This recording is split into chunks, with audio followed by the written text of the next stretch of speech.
রাজশাহীতে তীব্র গরমে পথচারীর পাশে দাঁড়ালেন মহানগর বিএনপি নেতাকর্মীরা।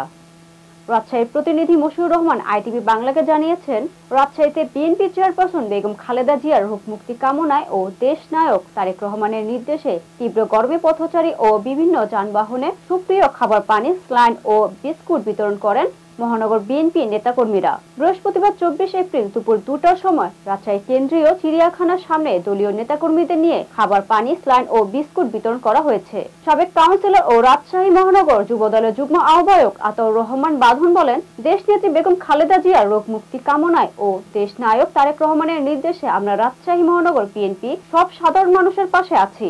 আপনারা জানেন, রাজশাহীতে হঠাৎ তীব্র গরম পড়েছে।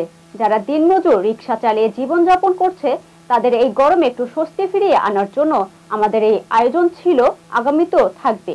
এই সময় উপস্থিত ছিলেন সাবেক কাউন্সিলর ও রাজশাহী মহানগর যুবদলের যুগ্ম আহ্বায়ক আতাউর রহমান বাঁধন, রাজশাহী জেলা যুবদলের সাবেক সহসভাপতি মোস্তাক, রাজপাড়া থানা বিএনপির সাবেক সাংগঠনিক সম্পাদক আজিজুল হক ভূঁইয়া সহ মহানগর বিএনপির নেতাকর্মীরা।